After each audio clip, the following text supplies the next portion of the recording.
lot, but also cook with adults. So I'm super excited to see you all tonight. And we're gonna make some key lime pie, which is fantastic. So good. It's a little rainy where I am, so this is like the perfect summer pick-me-up for me. All right, so as was mentioned, if you do have questions throughout tonight's cooking session, make sure you unmute yourself and ask. Please go ahead, or you can use the chat feature if you'd like to type it instead. And if you are comfortable, please keep your videos on, because I will ask you to kind of show me certain textures or things at different steps, or just look for a thumbs up if you've completed a step, which really helps me kind of gauge where we are at. All right, but any questions at any point, please feel free to ask. All right, I'm here for you. So we are gonna get started, and there's a couple different kind of steps to our pie, but the first is gonna be the crust. Before we make our crust, we need to preheat our ovens. So we are gonna preheat the oven to 375, please. Make sure you are preheating to 375. If you miss any of my steps verbally, please just ask me, I will repeat, or I can put it in the chat. All right, but preheat that oven to 375. Make sure there's nothing in the oven. Sometimes I can store some pans in there, take those out, preheat to 375. Do you recommend regular or convection? You can just use regular, that would totally be fine. Yep. All right, I'm gonna pull the chat up here so I have it open. Fantastic. All right, so once your oven is preheated to 375, we're gonna grab our graham crackers and we are gonna crush them up to make our crust. So what I like to do for that is grab myself a really big Ziploc bag, and you can use like a rolling pin, you could use a mallet, you could even just use your hands to kind of crush them up. We're gonna need quite a few graham crackers because we're getting 1.5 cups crushed. So, oh, let me see, I got my box of graham crackers here. I'm gonna tilt down my screen a little bit.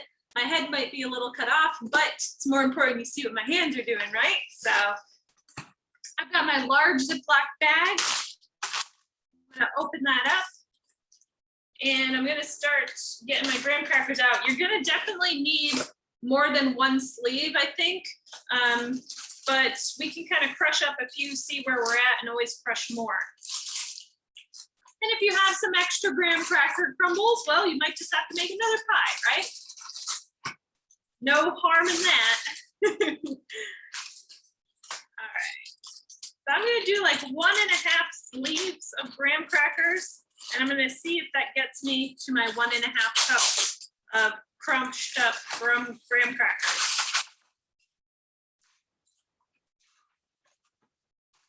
We're gonna go for a pretty fine crumble on these because this is gonna make the crust base. So, like I mentioned, you could use like a mallet. Like if you have like a meat mallet with like the smooth side, you can also use a rolling pin. That would be fine. You can even just use your hands. It would probably make a little bit of noise now, so I'm glad we're all muted.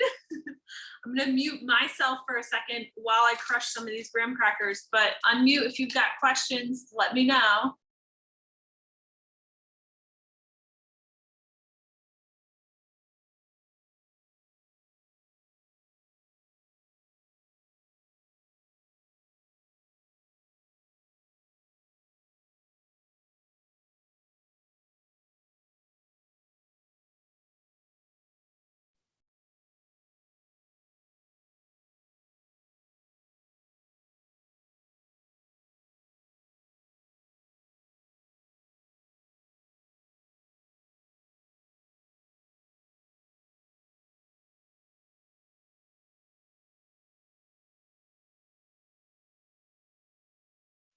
Laura, do you have to flip it over every now and again too? Do you find that helps with crushing? Yeah, I'm flipping it over just so if there's any big pieces, I can kind of see them because they might kind of gravitate towards the other side.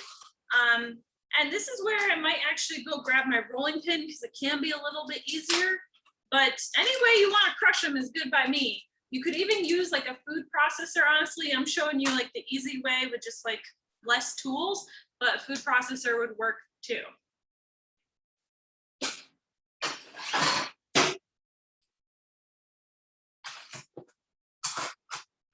Rolling pin is a little quieter too, which is nice.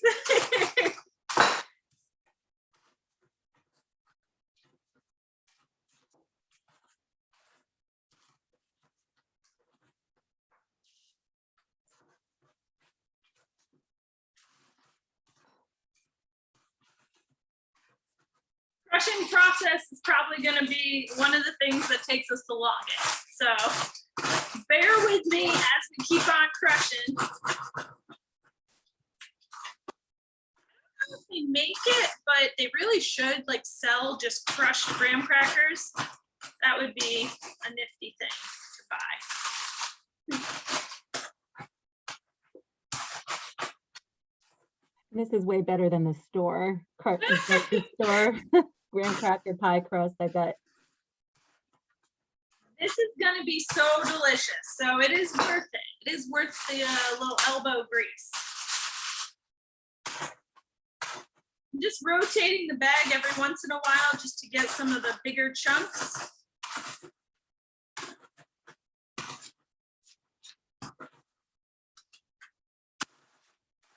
It's really more pressing with the rolling pin, honestly, than rolling with it.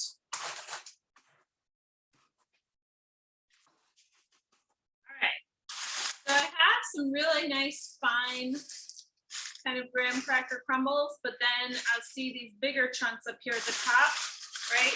That's what I want to crush a little bit more so that our pie crust sticks together really nice and neat.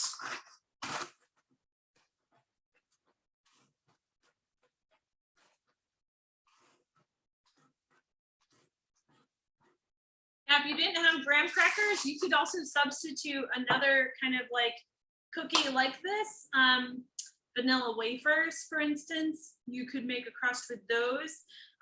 You could do Oreos if you like kind of scraped out the cream filling, right? If you want, but they sell chocolate graham crackers too, so you could do that. If you had another like favorite little biscuit type cookie that didn't have filling, you could use that too.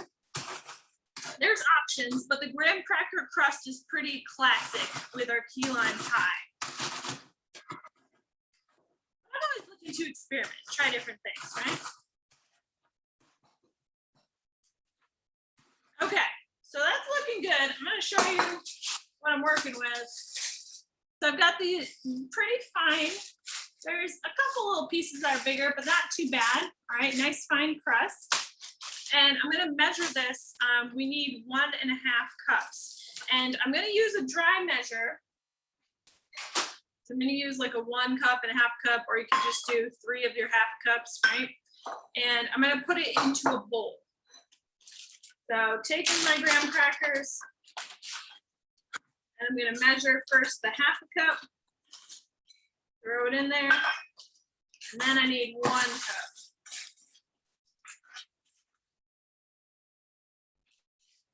Whoa, it's smelling good already. My oven just beeped, so I'm glad to know that it's preheated. I do have some extra graham cracker crumbles, but that's okay. I'll save them, use them for another recipe. All right. To this, we are adding some more ingredients. We're going to grab our granulated sugar, okay? And then you're also going to need some butter. So we're going to do the sugar first. And if you can, give me a thumbs up if your graham cracker crumbles are in your bowl. You're good there. That would help. All right, got a couple thumbs up. Awesome. A couple of people maybe still working. That's okay. So for the sugar, we are going to put 1/3 of a cup. 1/3 of a cup is going to go right into that bowl with the graham crackers. Let me know if anybody needs any measurements repeated. But 1/3 of a cup of sugar or 1.5 cups of graham cracker crumbles into the bowl.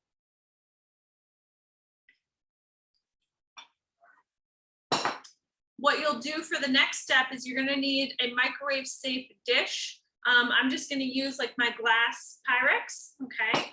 Because we're going to melt 6 tablespoons of butter.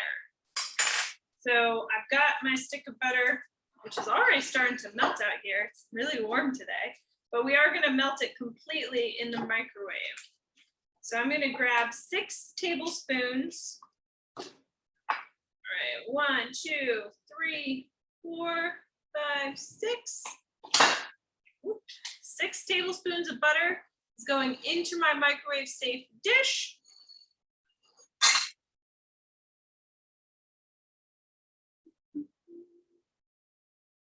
All right. And yeah, Oh, I'm probably the only person that doesn't own a microwave, so I'm gonna put it on my stove and just totally melt fine. it. You know what? You are not alone. I only recently got a microwave about a year ago. I didn't have like the counter space for one, so you have one. Yeah. Totally get it. Just heat your butter on the stovetop. We just want it melted. You don't need to cook it or anything like super long. Just as long as it's completely melted, then that's Okay. good. All right. So Thank you. good. For those of us that are using the microwave, you want to pop your 6 tablespoons of butter into the microwave. We just want it fully melted, right? So no big chunks. So just a few seconds. I might do like 30 seconds, maybe a minute, depending on how your microwave functions. Some of them are super like hot, I feel like.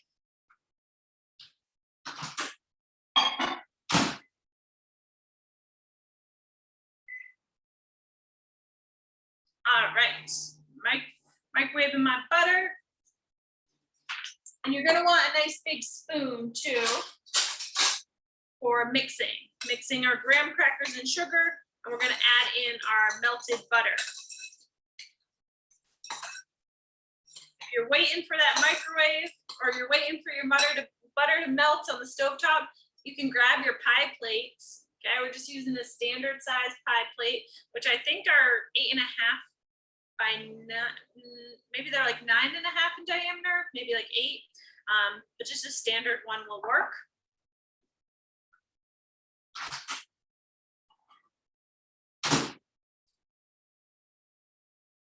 I've got my butter all melted, no big chunks. I have my graham crackers and sugar in my bowl. And we are just gonna pour this butter right on in, and we're gonna stir it all up. And it's gonna look like at first, like not enough butter, but just keep stirring. It will distribute. We're gonna have this graham cracker mixture kind of look like wet sand. And you wanna make sure you really stir everything in so all the graham cracker gets coated. You're gonna notice it's really fragrant once that hot butter hits the graham crackers.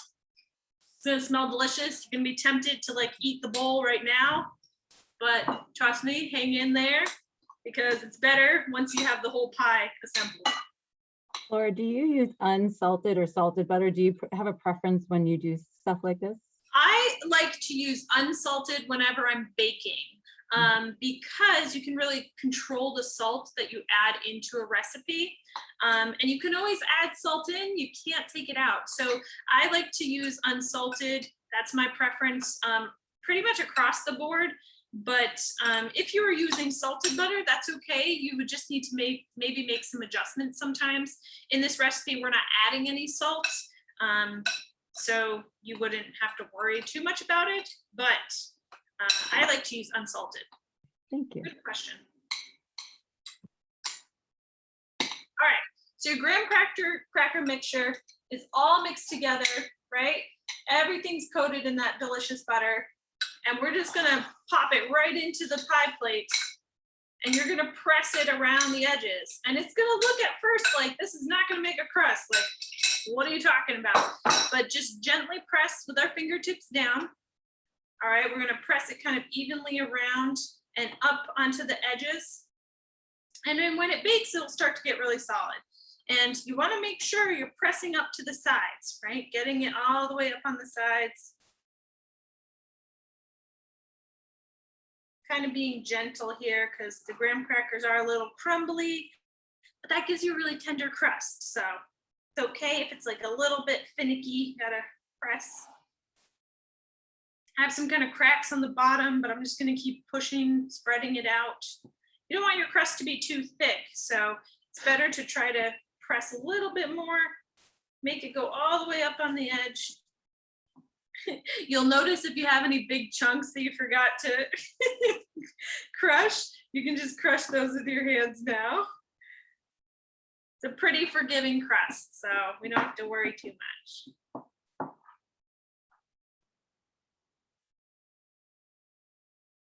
All right, so I'm not being super fancy. I don't care too much about the edges, all right? I just am trying to press to get enough up the edge for the crust.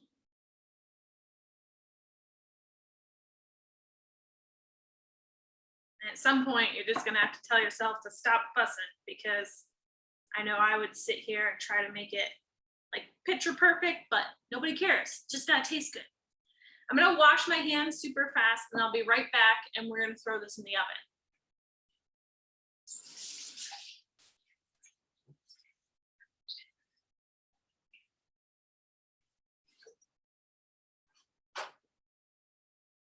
Okay. So I see some hand washings going on.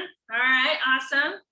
So the crust is gonna go into our oven, which we have set at 375, right? It's preheated to 375. And we're gonna cook it just for 7 minutes. We're doing a par bake on your crust. So put it in the oven, 7 minutes at 375.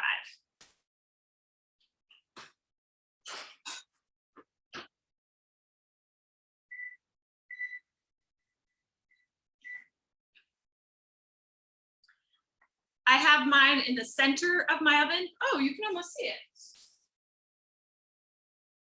There we go. I just have it on the middle rack in the oven, 375, 7 minutes. And then we're gonna take it out and let it cool for like 30 minutes. So while all this is happening, right, while it's baking and while it's cooling is when we're gonna make our filling.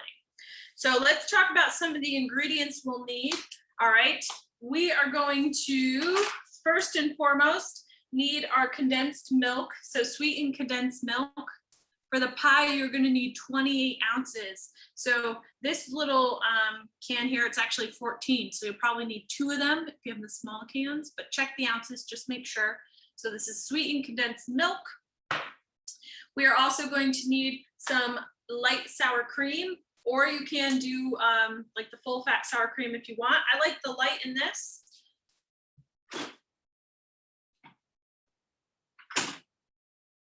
All right, it's gonna be half a cup of light sour cream, half a cup. Then you're gonna need your limes. All right, so if you already have your key lime juice, because I know you can buy it like without buying the key limes, that's great, super easy. You're gonna need 3/4 cup of key lime juice. If you couldn't find key limes, like me, in the store, you can use regular limes, that's totally fine, it's gonna work. And you'll just need to kind of juice them, right, on your own. We'll need 3/4 cup of lime juice. And we're gonna do some zest as well. So we're gonna do zest from 2 regular limes. Or if you're using the small little key limes, you probably need about 4 of them to zest. All right, I'm gonna grab a cutting board and I'm gonna handle zesting my limes first. If you're going to be using the juice and the zest from a lime, you always want to zest it first. It's a lot easier when the fruit is full and intact to zest it. For zesting, you have a couple options. If you have like a microplane, you can use that. You can also just use a grater. That works too.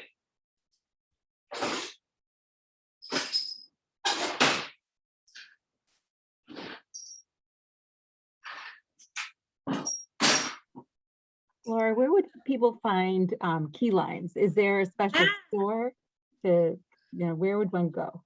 I know, it's kind of frustrating because I haven't noticed if certain grocery stores carry them all the time. Sometimes I'm lucky if there's like a Whole Foods, I can find them, but sometimes Stop and Shop has them and sometimes they don't, which is super frustrating. This time I went to the store and they didn't have any key limes at Stop and Shop, so I'm just using regular limes. And honestly, although it's key lime pie, the regular limes are just as tasty, so you can just tell everybody it's key lime pie even if it's not key limes. Yeah, big Y sometimes is really good for their produce. I agree. That's awesome. I a microplane, which looks like this, or you can use a grater. Mine's like a little baby grater, but you can use any size. If you're using a grater, you want to use the smallest size holes that you have, right? You have like your normal cheese grating side, like the slicing. They have these little fine holes. We're going to use that, or you can use your microplane. For a microplane, a couple tips. I know everybody likes to use them like this, right? That's actually not how you're supposed to use it. You're supposed to move the microplane, not the fruit. You're going to get a better zest, and you will be less likely to hurt your fingers, and it's a little bit easier. So for using your microplane, you're just going to run the microplane around the fruit. You can hold the fruit in your hand. If it's like a really big orange, you could always put it on your board too, and then run your microplane on it. And now when you're doing it this way, you collect all of your zest up here, and it's easier to measure. Otherwise, when you're kind of holding it upside down, it's like, well, I don't know how much I'm getting, right? And you end up kind of losing a lot of that precious zest. So I'm going to zest my 2 limes because I have the regular sized limes. If you're using key limes, you probably need the zest of about 4 of them. Oh, and your kitchen is gonna smell good.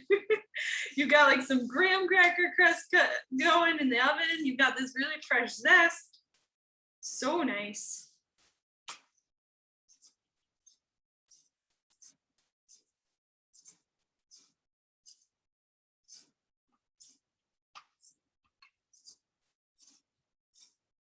Now, when you're zesting, you also want to be careful to only get, right? And this goes for limes, lemons, grapefruit, whatever it is, you only want to get the outer peel, right? So for limes, I'm getting the green part. This inner area that becomes kind of light green and white, it's called the pith. And the pith is super bitter. So you want to just try to get the outer peel when you're zesting. You can grab a bowl. You can kind of just tip in your zest, right, while you go on to your next lime. I have about 1 more minute on my crust, and then I'm going to need to take it out and let it cool. You can just set it either on like a cookie rack, or you could just put it, you know, on your stove top, on some pot holders. Just take it out of the oven, wherever you're putting it, so it can cool.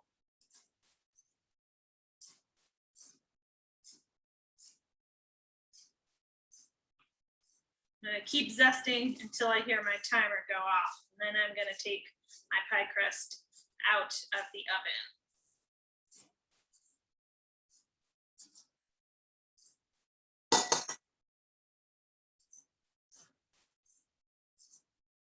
If you do not have a microplane, it's one of like my favorite kitchen gadgets, and they're really not that expensive. I got mine on Amazon, and it's been like a huge lifesaver because not only is zesting things really nice, but like you could use Parmesan cheese, you can grate fresh parm, you can use it for ginger, garlic, whatever you want. And the one I got is dishwasher safe, so I don't even have to worry about washing it by hand. All right, crust time. I'm gonna grab my crust out of the oven.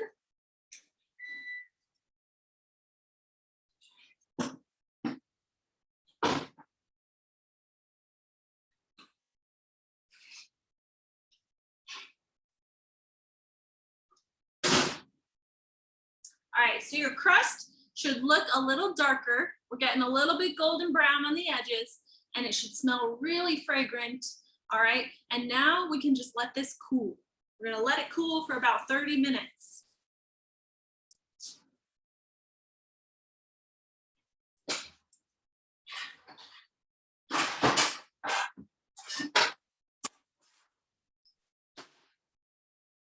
If you have one, using a wire cooling rack to set your pie crust on top is going to be a really great way to let it cool down a little bit faster.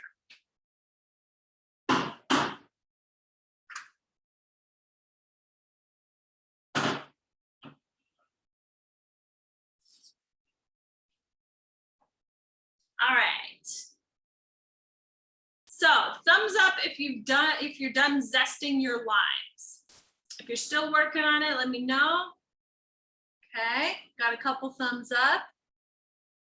Another one, awesome. Okay, So now we're gonna do the juice, right? This is another critical component.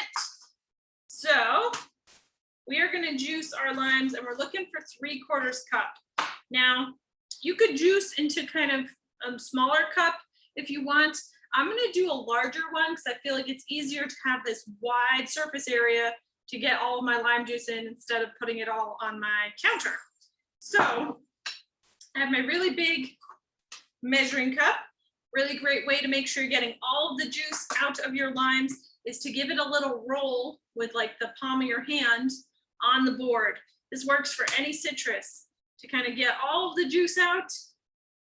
It's going to make it really easy too. You can also pop it into the microwave for just like 5 seconds, and that helps to kind of release some of the juice. All right, slice this up. I'm going to use this little tool called a reamer to juice my limes. If you have one of those really cool juicers for like orange juice that like catches seeds and pulp, you can use that. You can also squeeze them by hand, whatever you want to do.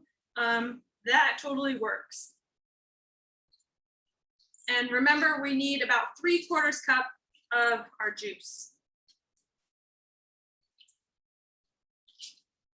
I've seen in some stores in the past that you can buy like key lime juice, not the actual fruit, but just buy the juice.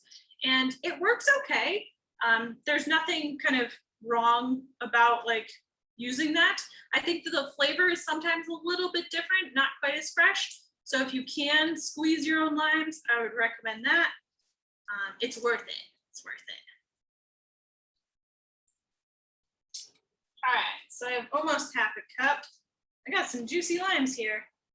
I probably will only need these 3 limes, 3 standard size limes, I should say.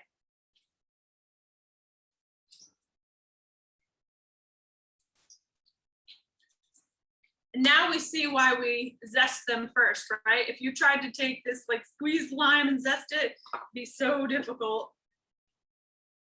Near impossible. You know, I'm using this really wide measuring cup and I'm still making a mess, but that's okay.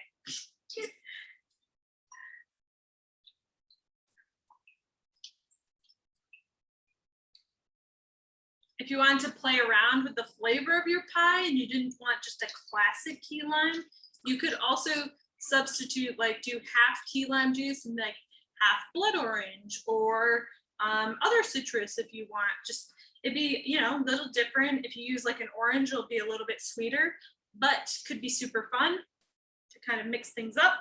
Or if you can't find, you know, enough key limes, that would work too. All right, I think I'm gonna be good after this.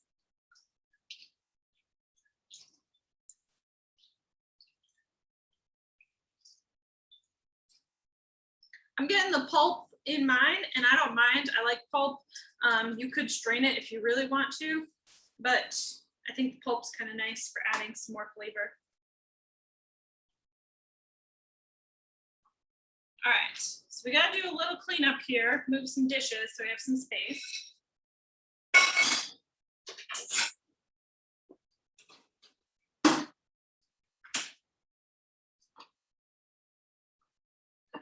Move all these limes out of the way.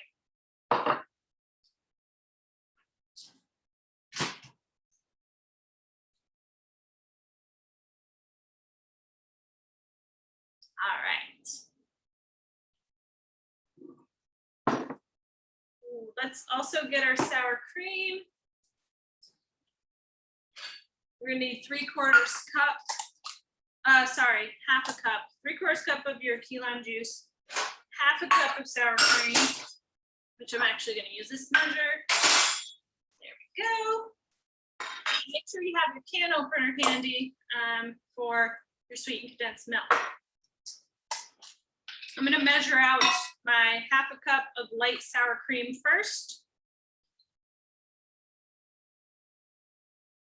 Make sure it's nice and level, level 1. I'm gonna put this back in the fridge.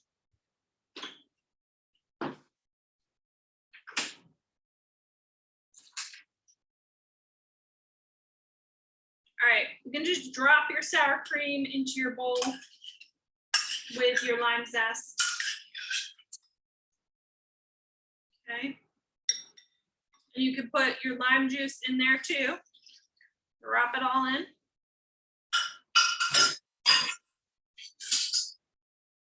If you have a whisk, this is a good time to use it. You can also use a spoon. All right, and now we have to open up our sweetened condensed milk. I didn't get any of the nice cans with like the pull tabs. I like those, but this works. I actually have to grab my second can.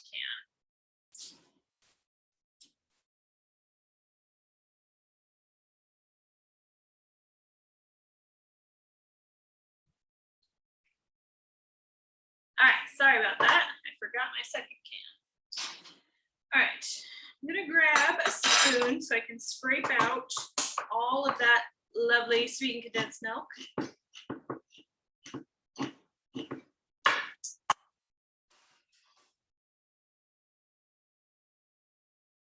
Careful of sharp edges. We're just gonna pour the entire 28 ounces of sweetened condensed milk into your bowl. Is that 20 or 28? 28. Thank Sorry. you. Thank you. Yep, 28. So I'm using 2 of the small 14-ounce cans. I think they sell them though in the large size too. All right, let's put these cans away. Put this spoon over here.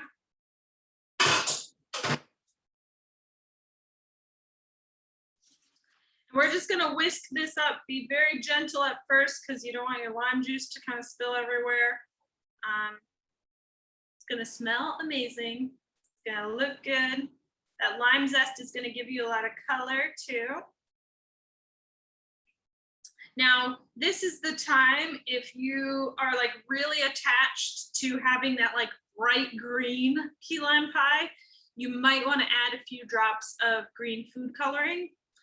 But I'm gonna go for a slightly more natural look here, and I'm not gonna put any food coloring in.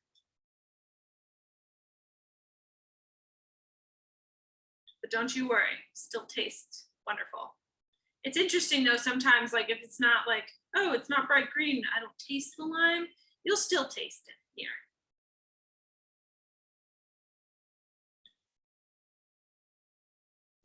All right. Giving this a whisk.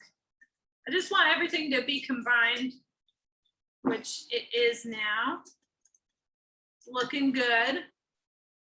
You can see my little specks of lime zest. Super thick, right? That's okay.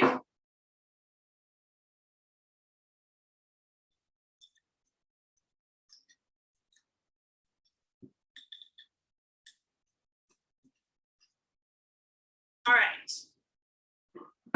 Set this to the side.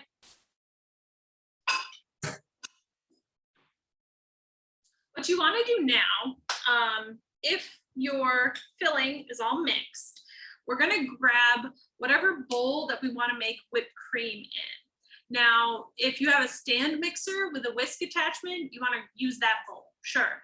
If you're going to use an electric mixer, handheld like me, to make your whipped cream, then just grab yourself a nice medium-sized bowl.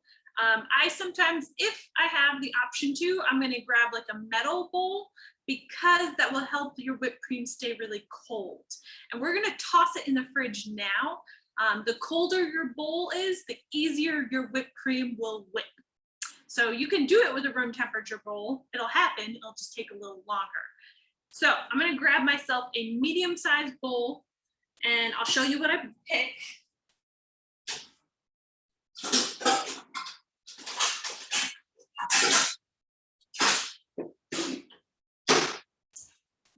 I always like to use a little bit larger bowl than you think you might need, just in case, because whipped cream can kind of get really like a huge volume and you don't want to spill any anywhere. So I'm just grabbing myself a nice, this is a pretty big, medium to large metal bowl, if you have one, or any bowl will work. And we're gonna put this in the fridge. Gonna get nice and cold. If you were trying to make whipped cream super fast, you could always throw it in the freezer, get it even colder. But we have some time, so we're gonna put it in the fridge.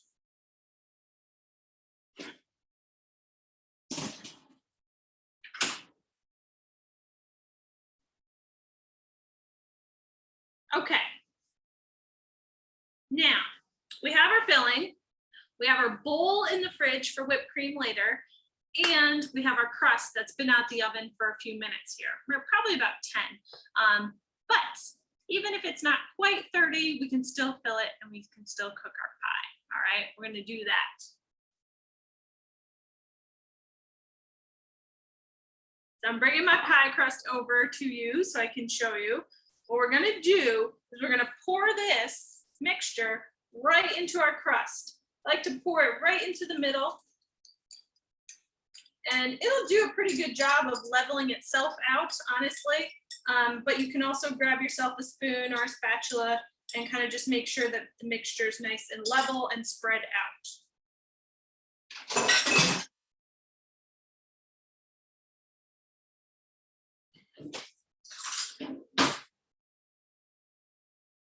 So I'm just taking myself a spoon, spreading my mixture out.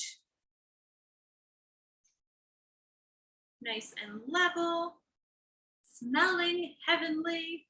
I hope your kitchens are smelling good. Laura, I have a quick question. Yes. Is it okay if my crust is still on the warm side? Because it still has like 18 minutes to. That's okay. Yep. Mine still, okay. mine was quick either, and it'll be okay. Yep. Okay.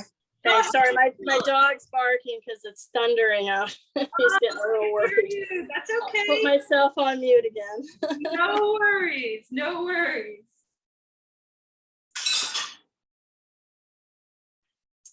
All right. Once your crust is filled, this is going to get baked again.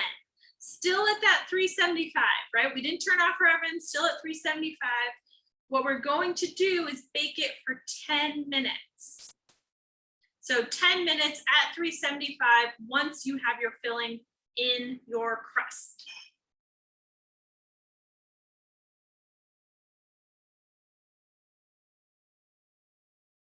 All right, give you a little before. Pie is gonna go in 375 for 10 minutes.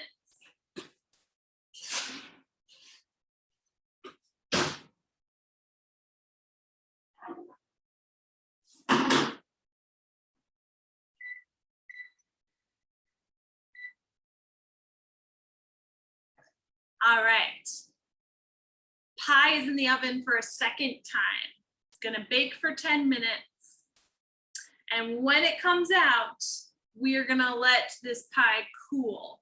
And you're gonna wanna cool it pretty completely. So no cheating on the time this time. I know we did before, but we are gonna let it cool. And you can even, after it's cooled a little bit kind of on your countertop, you can pop it into the fridge and let it chill for about 3 hours, which I know it's hard to wait, hard to be patient, but it's gonna be worth it. And it'll be a delicious either evening snack or something you can enjoy tomorrow. All right, let's talk about whipped cream. I'm gonna show you how to make whipped cream, and you can do it with me now if you'd like, or you are welcome to wait if you wanna wait after your pie is completely cool. But I am gonna show you how to make it now, and if you make your whipped cream now, totally great. You can throw it in Tupperware, put it in the fridge, and you're ready to go once your pie is cool, okay? So for whipped cream, we are gonna need that bowl. We're gonna need some powdered sugar.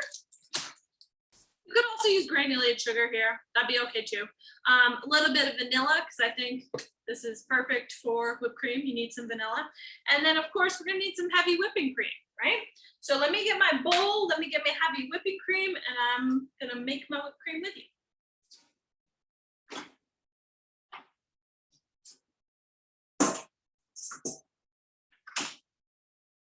So your bowl should be nice and cold to the touch. Should be a little frosty, right, from being in the fridge. Exactly what we want. what we're gonna do is take our heavy whipping cream, and we need 1 cup of heavy whipping cream, okay? 1 cup, and we're gonna pour that into our bowl.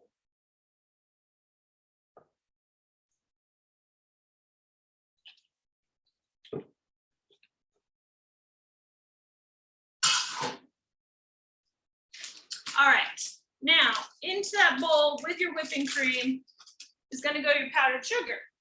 And you're gonna need 1/2 cup of powdered sugar. Now, if you don't want your whipped cream to be quite as sweet, you could always do a little less here. That would be fine. But I think the 1/2 cup is a nice balance. It's not too sweet, but not too, I don't know, sweet enough, but not too sweet. But you can always adjust that. You can always do less powdered sugar, totally fine. You can whip cream without anything added to it, honestly. So if you just want to whip the cream, you don't want to add any sugar or vanilla, you can. It's still delicious. That is an option. All right, and vanilla is going to be 1 teaspoon of vanilla.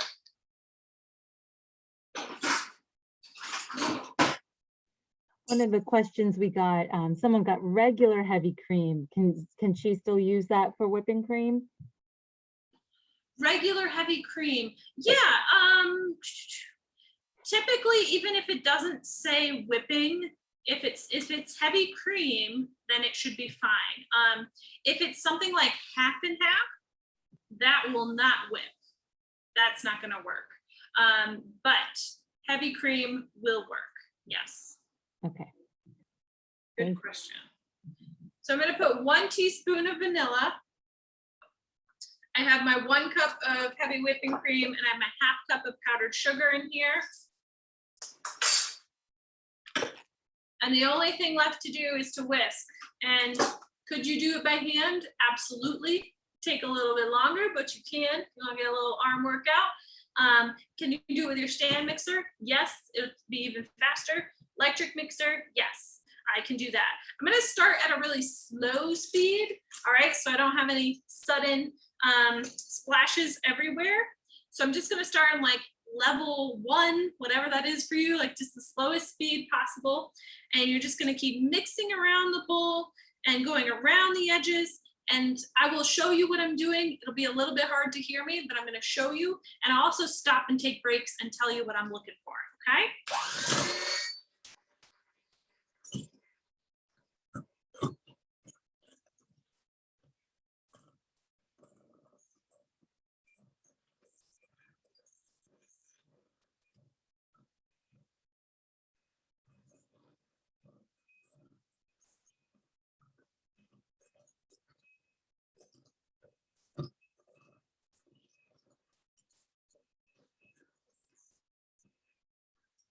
So I'm making sure I get around all the outside edges of the bowl. I don't want any clumps of sugar anywhere. And you're going to start to notice a bunch of bubbles on the surface. That's great. We want to trap that air in the whipped cream. That's what gives it all the volume.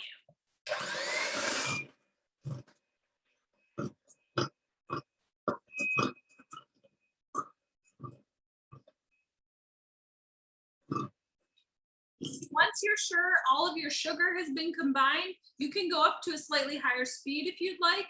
Just watch your whipped cream. It's going to go a little bit faster.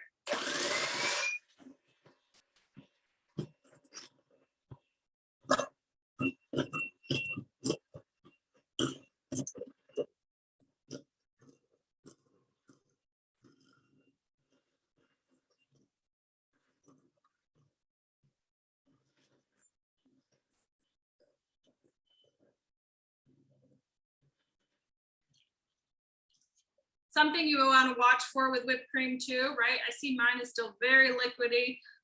You also want to make sure that you don't overbeat it, because if you overbeat your whipped cream, it can break and it won't stick together. So keep watching, do like a little test like I'm doing, pick up the beaters once they're not on, right? See if it's still dripping, right? And then, hey, we notice that's not quite whipped cream texture yet.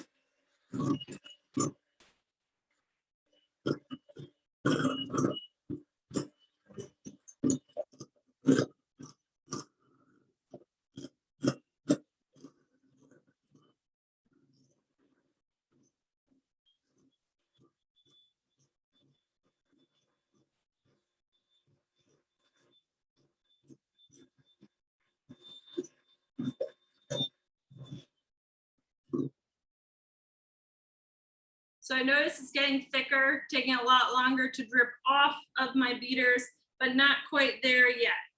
I'm gonna keep going. I know it's noisy.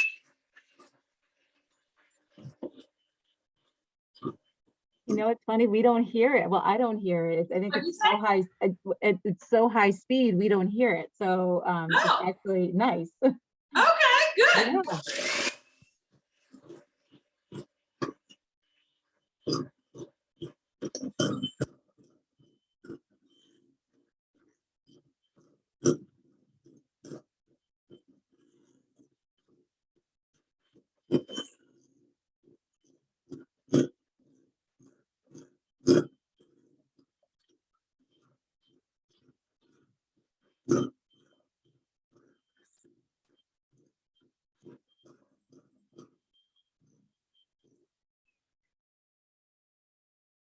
So this is right about ready. If I pick up some whipped cream on my beaters, right, it's not dripping off anymore, but it's also not like sticking out straight. Okay, just flop down a little bit. In my bowl, this is what we're looking like. Looking nice and soft. Looking kind of like frosting here. Looks fantastic.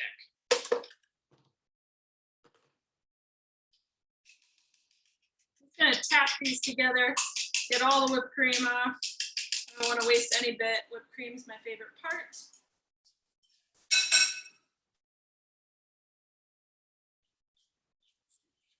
Okay. All right, how we doing? Thumbs up if everybody's doing pretty well. Good, awesome. Got our whipped cream. Because we have to let our pie cool, you can take this whipped cream, transfer it into either a Ziploc bag or into a Tupperware and put it in your fridge until later. Once your pie is completely cooled and chilled, that's when you can put the whipped cream on top and kind of lay it on nice and thin, right? Spread it around.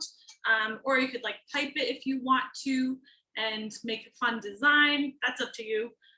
I go for the old plop it on top, spread it around, eat my pie technique because I like that. But this whipped cream can be put into a Tupperware and then put into your fridge until we're ready to complete the pie, which will be a few hours, unfortunately.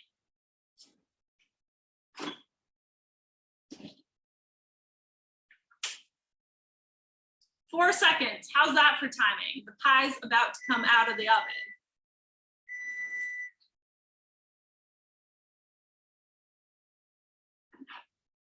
I'm gonna bring my pie over so I can show you what it's looking like.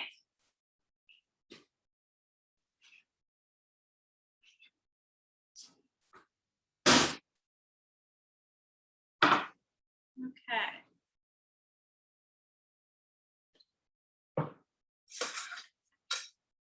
You're about to get a glimpse at my messy countertop. Here we go. All right, so the pie is out of the oven. Now, how do you know that your key lime pie is done, right? Like, well, it's not gonna look very different. There isn't eggs in the filling, so, you know, the color's not gonna change a ton. You're gonna look at the crust. Look around at the edge of the crust and notice if it's starting to look a little golden brown, a little extra crunchy around the edges. That's gonna be good, all right? The other thing that you can do, is you can do a slight little wiggle test, right? Now, it's going to move, right? It's gonna wiggle a little bit, but it's not sloshing around the pan. I'm gonna see if I can hold it a little closer for you so you can see what I'm looking at, right? It's wiggling, right? It's like a little wiggly, but less wiggly than Jell-O, right? It's set a little bit. That's gonna be another good indicator of your pie being done. Now we don't have to worry. This isn't like other custard pies where there's like eggs in the filling that we have to make sure are fully cooked. No eggs in there, right? The worst that could happen if you undercooked your key lime pie is that it is a little bit soupy. When you like take a piece out, it doesn't hold together. That's the worst that could happen. It's still gonna taste delicious. You don't have to worry about anything. But if the edges are nice and golden brown and you see that towards the top of that crust, it's got a little bit darker. If you do a little wiggle test and it's not moving around a ton, your pie is good. It's set to go. And when I say set, it's got to sit for a while, unfortunately.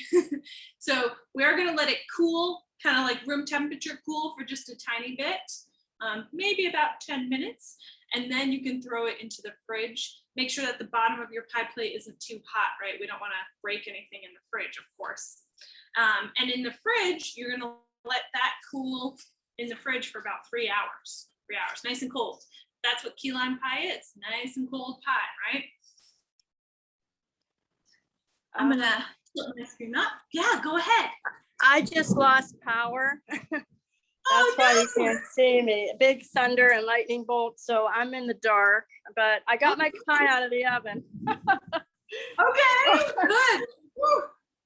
Well, I hope you get the power back soon, so that you can put your pie in the oven, pie in the fridge and not have to worry. Yeah, I hope so. Thank you. I think I'm gonna have to get off. No problem. find Thank you so some much for cooking. Thank you. Me. Bye, Thank you Karen. so much. Thanks, Bye. Abby. Bye.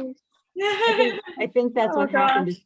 As soon as the weather got worse over here, I think it came from Connecticut up to Massachusetts, people Yeah. were kicked off. And so that I do see that, like, it went from 12 to 9, and I think that might have been part of the issue. And That not being able to happens. get That back. happens. I was hoping that we wouldn't have that, but you never know. You can't control the weather. Right. Or technology. For everyone, your pie is out of the oven. All right, you're gonna let it cool countertop for about 10 minutes. Then you're gonna throw it in the fridge, let it cool for 3 hours, or chill for 3 hours. And then you can take that whipped cream, spread it on top. You could decorate with a little additional lime zest if you want. And your pie is ready to serve. You can cut and enjoy. And that's key lime pie in a nutshell. Pretty easy, few steps, but it's worth it. And you have key lime pie.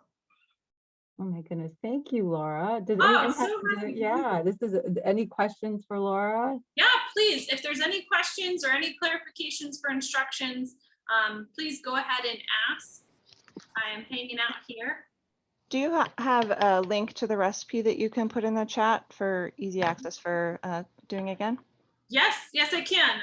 You're gonna have to bear with me. You're gonna get a nice close-up of me on camera, but I will put it into the chat right now. Actually, I'm gonna turn off my video momentarily, Sure. so you don't have to. Instead, you'll just get that nice picture of me. It's a great picture. It's better than the up close shot of like my neck as I'm typing. All right, here it is. Bam. There's the recipe. It's in the chat.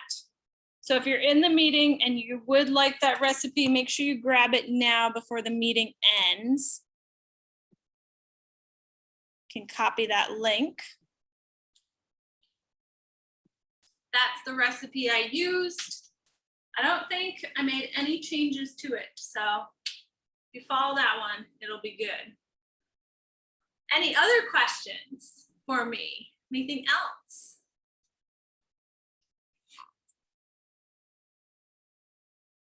All right, don't see anything in the chat.